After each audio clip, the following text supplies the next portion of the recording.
Welcome to trolley ট্যান্টামস। আজকে আমি কৌশিকীদির কাছে চলে এসেছি, আমাদের প্রিয় কৌশিকীদি ওরপে মালিনী। কেমন আছে বলো? শারীরিক না মানসিক? উভয়। শারীরিকভাবে খুব একটা ভালো নেই, ঠান্ডা লেগে গেছে। আচ্ছা, মানসিকভাবে খুব ভালো আছি। ভালো থাকাটাই স্বাভাবিক, কারণ নতুন বছর গেল সবে সদ্য, তো ভালো নতুন বলাটাই। বছর যায়নি, পুরনো বছর গেছে। পুরোনো বছর গেছে, নতুন বছর এলো, তো সেখানে ভালোভাবে ভালো করে কাটানোটাই ভালো। ঠিক আছে, তো এত দূর তুমি শুটিং করতে আসো, কেমন লাগে তোমার এটা? মানে এই শুটিংটা করতে না আসতে আসতে আসতে ভয়ঙ্কর ব্যাপার। যা রাস্তার হাল মানে দেখে। রাস্তা এক একদিন দেখি দুদিকে দুটো রাস্তাই বন্ধ, তখন গাড়ি নারায়ণীতে রাখি, ওরা আমাকে স্কুটি করে নিয়ে আসে। কিন্তু আসার পরে ভালো লাগে, শুটিংটা করতে খুব ভালো লাগছে। আচ্ছা, এই নতুন প্রোমো একটা দেখছিলাম, যে নতুন প্রোমোতে মানে অরিজিনাল মানে সে রূপ খুঁজে পাচ্ছে মালিনী। এতদিন পাগল সেজেছিল, কেউ উদ্ধার করতে পারছিল না। তো এটা তোমার কাছে কেমন চ্যালেঞ্জিং ছিল, এই পাগল সেজে থাকা নর্মাল লাইফ থেকে? এর আগে এরকম ক্যারেক্টার করেছো তুমি? না, তো এটা কীরকম এনজয় করছিলে তুমি? দারুণ ফাটাফাটি এনজয় করছিলাম। তো সেখান থেকে যখন রিভিল হলো, মানে কেমন লাগছে? না, এখনো রিভিল হয়নি, কারণ আমি এখনো পাগলই আছি।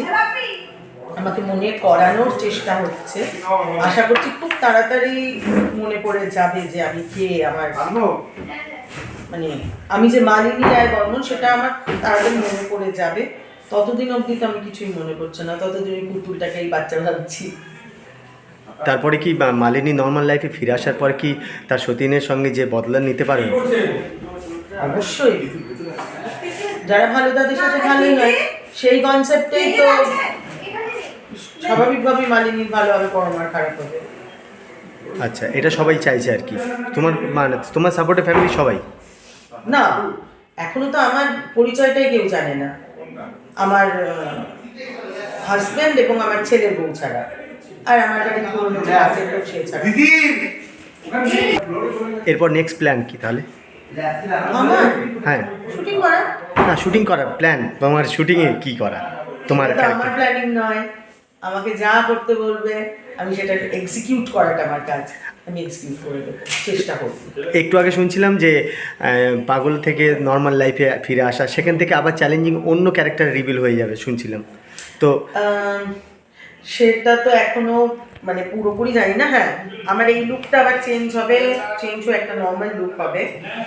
মানে খুব অদ্ভুতভাবে আমি 12-14 দিন কাজ করছি, তার মধ্যে পাগল, তার মধ্যে ভূত, তার মধ্যে এখনো পাগলই আছি, কিন্তু রাস্তার পাগল নয়, যেহেতু বাড়িতে তুলে এনেছে, ওরা আমাকে পরিষ্কার পরিচ্ছন্ন করিয়ে ভালো জামা কাপড় পরিয়ে রেখেছে। তো ডেফিনেটলি এটাও একটা টাইপ অফ ডিফারেন্ট লুক। এবার ফাইনালি আমার যেটা হবে, যেটা আমি সুস্থ হয়ে যাওয়ার পরে আমার একটা ফাইনালি নর্মাল লুক হবে। এই ভূতে ভয়টা দেখাচ্ছে এটাকে, ভূত হয়ে যে ভয় দেখাচ্ছে, এটা কে দেখাচ্ছে? আমি দেখাচ্ছি। আচ্ছা। মানে আমাকে তুলসী ভূত সাজিয়ে সাজিয়ে পরমার সামনে দাঁড় করিয়েছে, ভয় পাওয়াচ্ছে, হ্যাঁ, ভয় দেখানোর জন্য, যাতে ও সত্যিটা উগড়ে দেয়, বলে দেয় এরকম করে। তো ফেরারি মনের সম্বন্ধে কিছু বলবে? ফেরারি মন দর্শকদের, যারা তোমাদের ফ্যান, যারা দর্শক অডিয়েন্স। আমি দর্শকদের একটা কথাই বলবো, যারা টিভি দেখেন, বিভিন্ন চ্যানেল সার্ভ করেন, তাদের বলবো 6:30টার সময় প্লিজ সার্ফিংটা বন্ধ রাখুন, কালার্স বাংলা দেখুন, ফেরারি মোড় সোম থেকে রবি রোজ হয়।